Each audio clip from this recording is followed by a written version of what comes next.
Hello viewers, welcome back to our channel Binodon Bichitra. Happy birthday to Indian cricketer MS Dhoni. তিনি 7 জুলাই তার জন্মদিন পালন করেছে তার পরিবারের সাথে এবং তার ক্রিকেট ফিল্ডের সকল বন্ধুদের সাথে।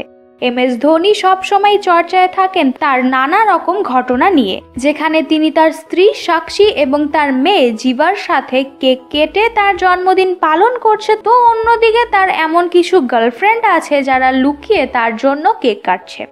আজ আমাদের রিপোর্টে MS ধোনির কিছু গার্লফ্রেন্ডদের সম্পর্কে জানাবো। সবার প্রথমে নামটি হচ্ছে প্রিয়াঙ্কা ঝাড়।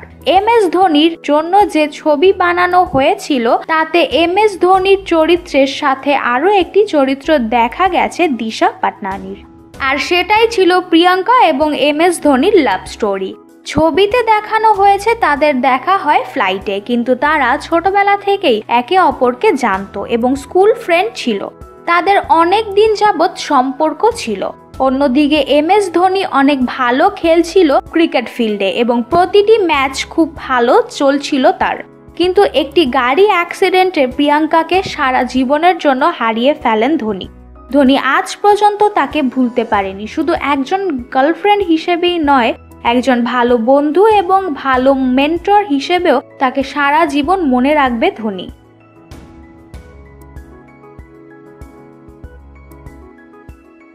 এবার কথা বলা যাক MS ধোনির দ্বিতীয় গার্লফ্রেন্ডের সম্পর্কে। ধোনি ক্রিকেটের সাথে সাথে অ্যাড ফিল্মও করত, আর এইভাবেই ধোনির পরিচয় হয় দীপিকা পাডুকোনের সাথে। তাদের বন্ধুত্ব সামনে বেড়েই চলছিল।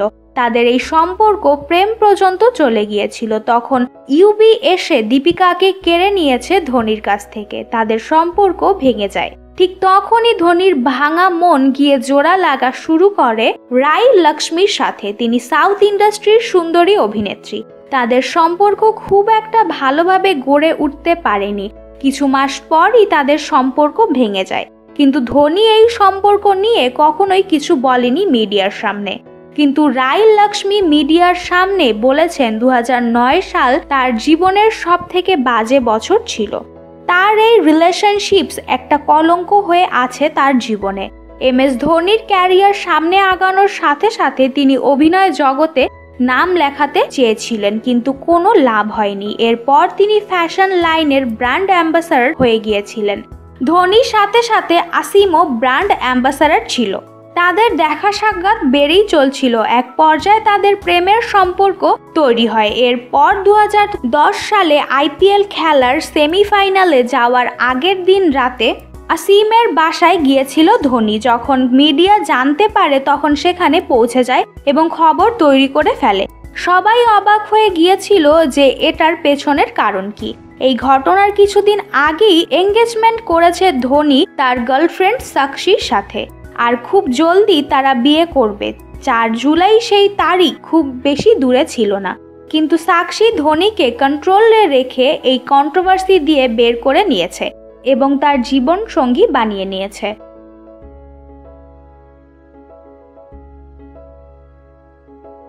তো ভিউয়ার্স, আপনার কি মতামত MS ধোনির এই গার্লফ্রেন্ডদের সম্পর্কে? অবশ্যই আমাদের কমেন্ট সেকশনে কমেন্ট করে জানাতে ভুলবেন না। ভিডিওটি ভালো লেগে থাকলে অবশ্যই লাইক এবং শেয়ার করুন। তার সাথে সাথে আপনি যদি আমাদের চ্যানেলে নতুন হয়ে থাকেন অবশ্যই সাবস্ক্রাইব করতে ভুলবেন না। পাশের বেল আইকনটি প্রেস করে রাখবেন যাতে নিত্য নতুন সকল মজাদার ভিডিও সবার আগে আপনার কাছে পৌঁছে যায়। ধন্যবাদ।